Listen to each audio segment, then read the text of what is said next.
Andre knows exactly what he wants at the same time that Dani figures out that she's not going to let go. And Haley puts on the performance of her life. What's good, y'all? She gets this Erica Vane coming to you right here on Erica Vane TV with another Beyond the Gates video. And in this one, we're breaking down season 1, episode number 106. If you're new here, hit that subscribe button and turn on your bell notifications so you don't miss out on any of my Beyond the Gates content and conversations. And y'all, I hope you grab a little beverage, a little bevy, maybe a snack, because I'm going to do this, I guess, podcast style. It's still stream of consciousness, which typically my videos are. I don't really script a lot. But I'm just gonna go. I don't have no real rhyme, no real reason, no real structure to what I'm about to say. I'm just going to tell you all everything that I'm feeling. And I fear that it's going to take a minute. So pause now, grab something to drink, settle in, I should say. Because the way I continuously get triggered by this series, it's really, the soap opera. Let me go ahead and differentiate. This soap opera. Yes. It's really, really, really pissing me off. And this is not the perfect time in my life to be pissing me off. Like, there are much better times where I could probably take it a little bit better. But this ain't one of those. So it just is what it is. I am going to contextualize what I'm about to say with the very clear understanding that I have. I don't know if you have it, but I have a very clear understanding that everything that I say in my videos are of my opinion. A lot of the things that I say are of my projections because we all do it. I can only and have only attempted to speak from my particular point of view, share my particular thoughts and feelings, and give my personal predictions based off of patterns that I can identify via what?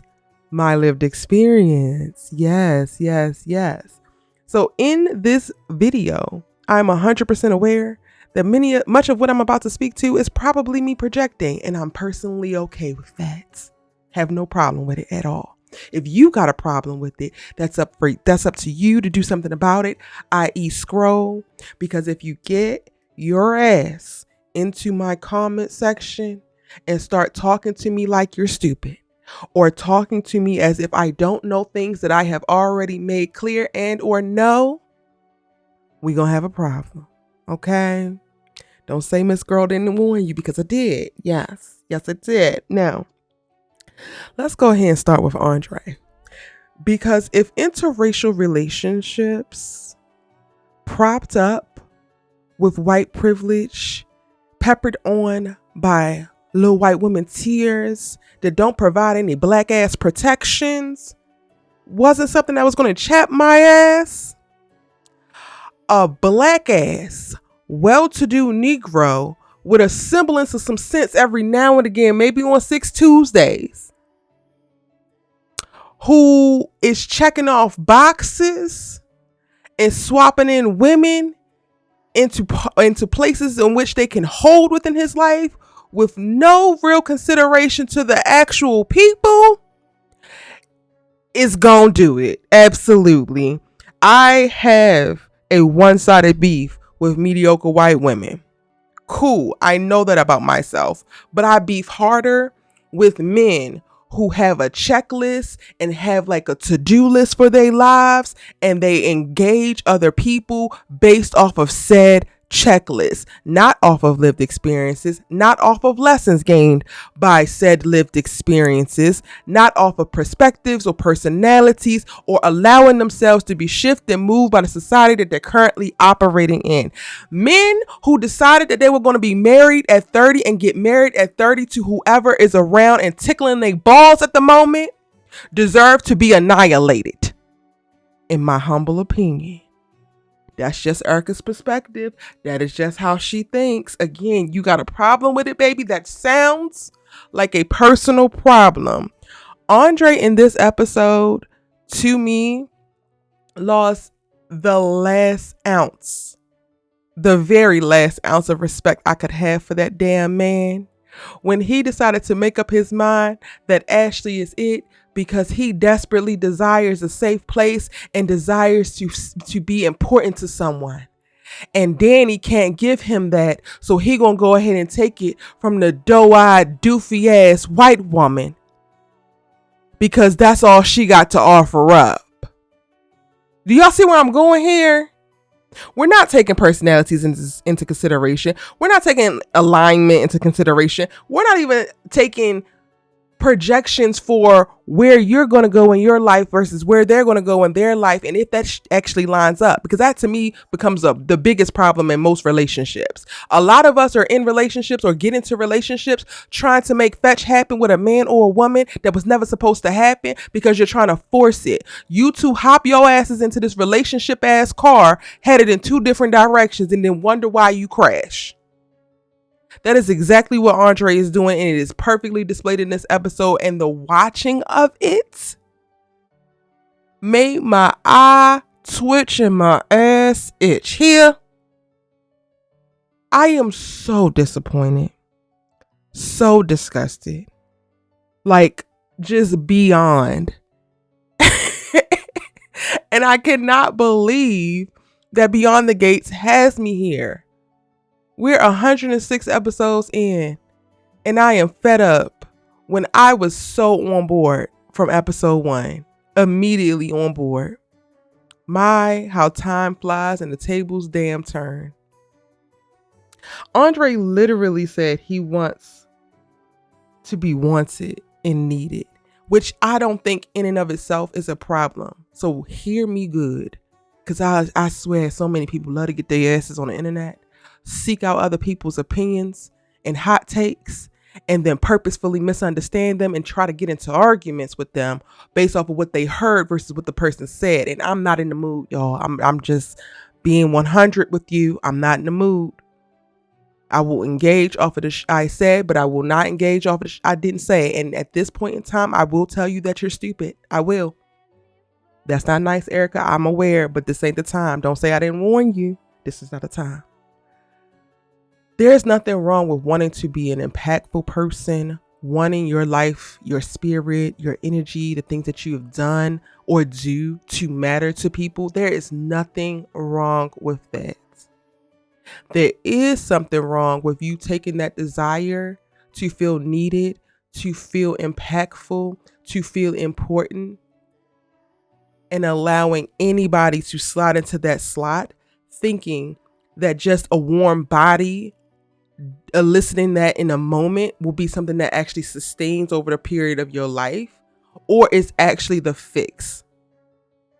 And I think there's also, this is like me processing in real time, I think there's also something that pisses me off about this, because I see a little bit of myself in that. Like, I deeply want to have mattered when it's all said and done. Like, I want my experience here on earth to have mattered, but I'm not overly committed anymore to what that looks like. That does not have to be motherhood. That does not have to be partnership. That does not have to be the most famous director.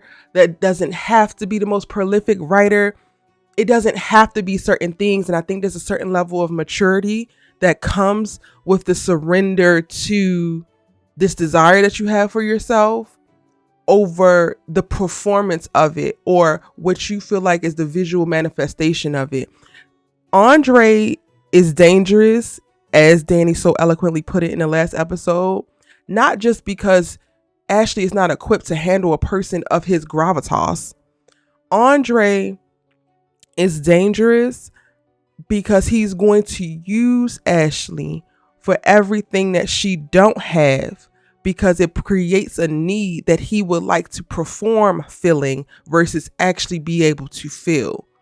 I don't actually believe that they are equally yoked. I don't actually believe that the things that she needs to learn that he would be the best teacher for, and vice versa.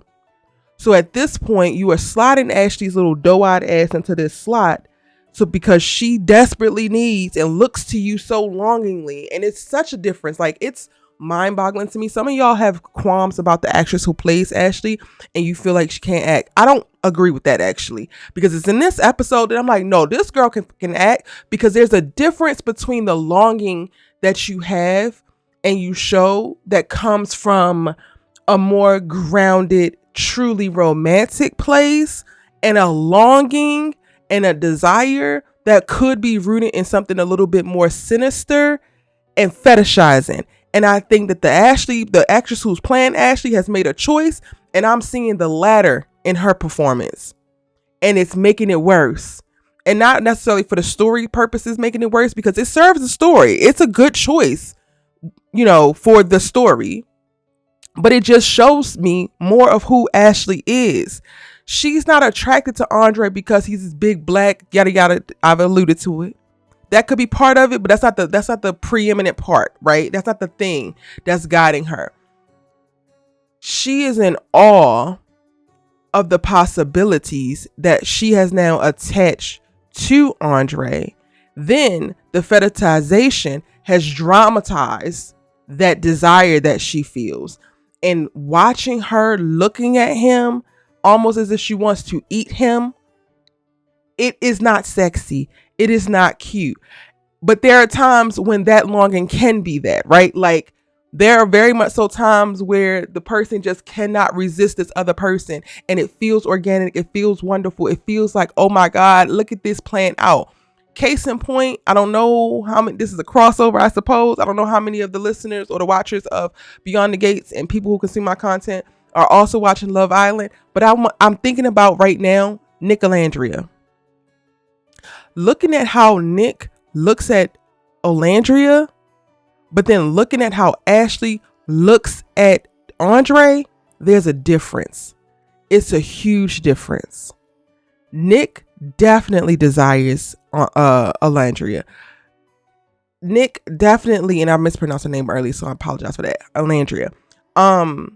Nick definitely sexualizes Alegria, but in how that manifests, it appears, at least to me, like that is rooted in reverence, that is rooted in admiration, that is rooted in a clear understanding of the value of Alegria as a person before she becomes something that he could kiss, before she becomes something that he could stick parts of him and the parts of her. She is valuable just in her existence. Whether he gets opportunity to engage with her or not, she is valuable. That's what his desiring and longing look like to me. Ashley, on the other hand, looks like a cannibal ready to pounce on her prey. And it's so interesting because with the whole innocent white woman of it all and the doe eyes, you would think that she becomes the prey. But no. It, to me, like in watching her in this episode, it looks so damn sinister because to me, her desire and her longing is not rooted in the true value of Andre. If anything, it might be a nod to the value of Andre or the man that Andre is, but it's to what she can extract from that man, what she can take from that man. And that will always be one of my biggest issues when it comes to these interracial relationships. I don't like that dynamic. If it ain't the former, you can't have it because y'all have taken enough from black people. So it's so triggering and frustrating watching Ashley and Andre engage in this episode because in addition to like the doofy ass dialogue, the visual is just so clear as day. And it's almost like you're watching Andre walk to his death, or at least that's what it's like for me. And do so gleefully, do so like ready to grab her hand and skip to that. And I'm just like, are you stupid? You now are going to go make a phone call to Dani and end it all because the little ass white woman who wants to extract all your damn experiences and use you as some type of thrilling foray into this new version of her goddamn self, shows you that she needs you to be her goddamn shepherd into this new experiential life? Absolutely the hell not. This is Humphrey Bogart's future fucking wife. Stop it, Andre, please. Stop trying to make fetch happen. The fact that the thing that you are most attracted to about this girl is literally her ignorance, what she don't know, how you can look like this all-knowing, all-seeing king of information, of experiences, of whatever, when you could actually be walking next to and in partnership with a woman who has seen the same things that you see and still see your damn value, still see your worth, still see how much of an amazing man you could be. Because I can't even speak to you being an amazing man now. Like, at this point, I'm just like, Erica, you were really trying to make fetch happen from the beginning, because it feels like Andre has been a loser from the whole damn point, from the beginning. If this has always been in his heart, he's been a loser. But I digress. Y'all, I'm disgusted. I'm so disgusted. And watching Ashley watch Andre and like the moment, even this is before we even get to the kiss, I wanted to throw up. But thank God I didn't eat breakfast this morning. So there was nothing to toss. Okay? There was nothing to toss. I'm so disappointed. So disgusted. But it is what it is. Now I grapple with if I'm going to allow this to turn me off of the show. Because these little one-sided, ridiculous ass interracial relationships happen every day. Like, I live in Los Angeles. Like, let's be real. If I'm going to do anything, I'm going to always be fucking for real. I see black men on the daily walking hand in hand with white women who seemingly, because I don't know these folk, seemingly could not give a good goddamn of how they fare as black men in this world. I have experienced living in Los Angeles as a dark-skinned black woman. Black men out in the wild who prioritize and preference white women and Latino women treat me as if I am nothing, even though I am not interested in you, sir. Simply because I'm a dark-skinned black woman. So, trust me, these dynamics happen. I think what's the most jarring thing about it is watching it play out from beginning. And of course, if I keep watching, it's going to be to the end. And it's like, do I really want to watch this? I don't think that Andre and Ashley get into a relationship in and of itself makes Beyond the Gates a deal breaker for me. I really think at its core, the biggest thing that's deterring me from wanting to continue to watch is the amount of time that we give to the white people in the world. So cool. Andre and Ashley going to get together. Fine. Do I think it's stupid? Absolutely.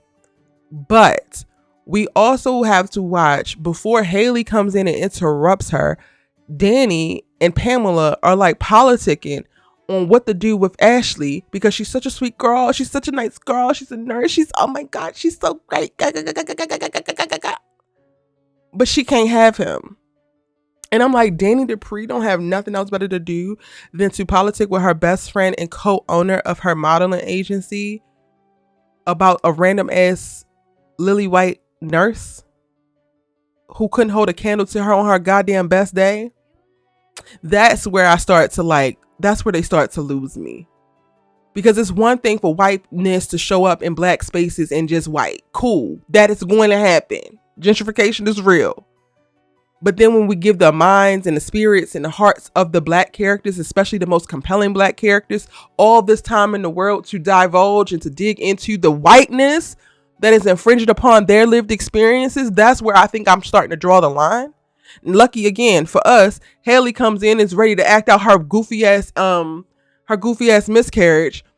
The way that I have literally no sympathy for her, and I need to be very careful in how I talk about it, because I don't ever want to come across as if I'm callous about real women who is experiencing, miscarriages and stillbirths and things of great trauma around maternal health. But Haley's ass is lying, and girl, we don't give a Caroline caught you. And then you talk about some damn birthday party, so you got out of that. Then you went running around Fairmont Crest. Nobody's going to convince me that she did not go running around Fairmont Crest looking for Dani just so that she could stage this moment. You mean to tell me Dani sends a couple words your way, don't lay a goddamn hand on you, now you curdle over, holding your damn stomach, running to the bathroom, coming out with blood all over the place? Like, get this hoe a damn award, because what are we talking about here? And then y'all gonna want to come down on Dani. Dani, leave Haley alone. Leave Haley alone. Y'all keep coming to her house. Now y'all keep coming to the places that she's at. And this is targeted. And I need somebody to do something and say something, because I cannot watch Dani suffer for the next 20 to 30 episodes behind this lady and her fucking lies. We are this close to actually being worth something in a goddamn show and revealing to Naomi that the damn first ultrasound never even goddamn happened. I thought that when she went to go confront her damn daddy and he shows her the ultrasound and she would say, well, where's the damn name? Where's the this? Where's the that? This is generic as hell. We don't get that. So now she's down at the damn little nightclub lounge thing, faking a goddamn miscarriage because of Dani Dupree is going to be the damn narrative, and we're going to have to suffer through that while Andre has picked out that he wants to go ahead and have his little biracial children and be the king of Ashley's goddamn world. I can't. Like, is this what the show finna be? Because I can't. I gotta watch Ted do stupid ass Ted things. They teasing Carlton, but they ain't gonna give Nicole nobody to love her for real, and damn sure ain't gonna give nobody to blow that damn back out. Like, what are we talking about? Leslie's gonna continue to run amok. She has yet to go to jail, not even just for overnight.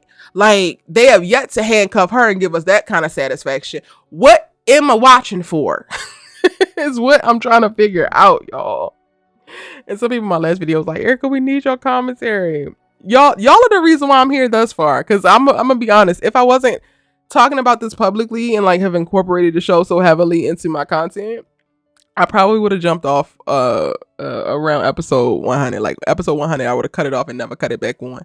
But yeah, this is where I'm at, y'all. I hope I don't get another episode like today's episode, because I am really not dramatizing how I feel. I was moved to like, I want to vomit in watching Ashley and Andre engage in this episode. Thankfully, we get a very quick moment between like Andre and Derek, and he just makes a little smart remark and then leaves, which I'm like, okay, cool, I could take that. Because it's just not too much for me, like just enough with the whiteness. Now what I will appreciate is the exchange between Derek and Shanice. He pops up and she's at Orphe Jeans and she's like, look, I work with Ashley, this is already messy, I should have never agreed, it was petty, it was dumb, and I don't want to be nobody's side nothing, no side this, no side piece. I deserve someone who is a full mind, body, and spirit when they're pursuing me, and I am the number one thing on their mind when they're pursuing me. And it's like, absolutely, queen, absolutely. Now Derek's talking about something, well, they still want to be friends, and he gets it and yada yada yada yada. You're gonna have to come harder than that, because if you actually want to pursue Shanice, you're going to have to figure out and know yourself way better, Humphrey Bogart, the Lily White Lady would ever require for you to know your damn self. And this is like, it's not the full redeeming, honestly, y'all. It's not the full redemption of the damn show, or like the deep ass dive we've taken off of the hill. But this is the one thing that's intriguing to me, because now this possibility, now they're still friends. They don't allude to romance or whatever. But this is also a great authentic manifestation of what the interracial relationship tend to look like. When it is the white woman and a black man, there's so much more sinister under the hood. But when there's a black woman and a white man, he is required to come differently, more intentionally, more clearly. And that's the stuff that people struggle with when black women speak about, like, black men getting into relationships with white women, and they don't even know who they in bed with, who they done fell in love with, quote unquote, who they done had these damn kids with. Now all of a sudden they didn't realize that their wife was Maggo or whatever. Cool. Black women already have a certain experience, so we move with a certain level of intentionality, a certain level of self-awareness, and then we call that out of the people who are also pursuing us if we are at a healed place enough to do so, to which Shanice is. So she is now setting a very strong and firm and honest boundary, or not even boundary, parameters, I'll say. Parameters for which Derek can work if he actually wants to pursue her on not only just a friendship level, but a romance level. And then he has to step up or step off if he don't meet those things. Andre can't say the same thing. Andre's biggest appeal of Ashley is that she's damn near a blank slate and malleable. Her doe eyes and her just lack of understanding of actual life, no addition or nothing, don't have to come with shit. but her blank stares and her adoration. Fake adoration at that. Because everything that she's so excited about with Andre, she's going to realize, or maybe she won't because I'm not going to do that. Anyway, it's different. It's different. And that's why when I see black women with white men, I don't immediately jump to the same place that I do when I see black men with white women. There's a little bit more there when it comes to black women with white men. And that tends to be, not saying it's all the time, because nothing is absolute except for Jesus. Don't piss me off in these comments, y'all. It's not all the time, but there tends to be more conversation, more expectation, more clarity, and intentionality when it is a black woman and a white man. And that white man has to come hard. I told y'all this was going to be a lot because I just had a lot of thoughts. And hopefully y'all still enjoying it. Haley, go to hell. Naomi, dig deeper, dig harder. This is why you are with the damn cop man. Yes, because you just as nosy as your damn husband, and I love it. But I need you to start to uncover things quicker because it's taking too damn long for us to figure out that Haley's ass is lying and her ass need to be kicked to the curb.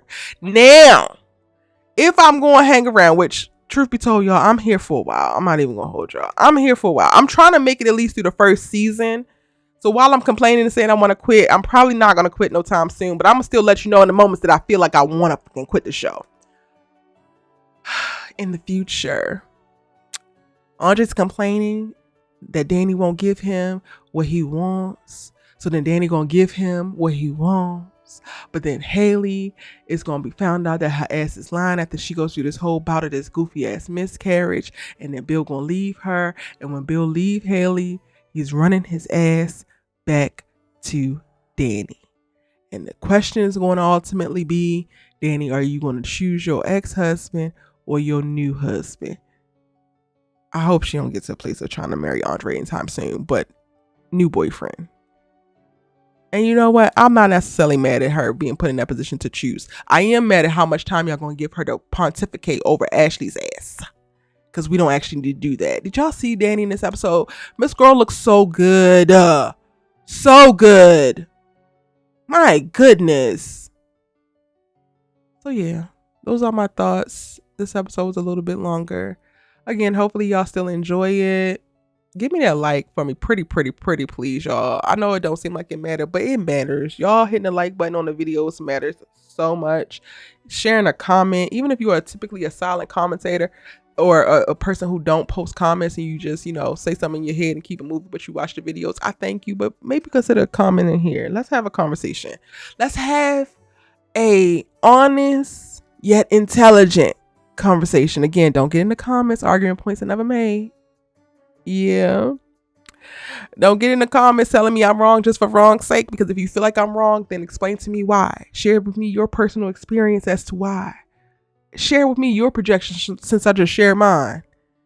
And let me know what you thought in the comment section down below. It's Sugar Says She Loves Talk TV with, and I'm going to see you in the next one.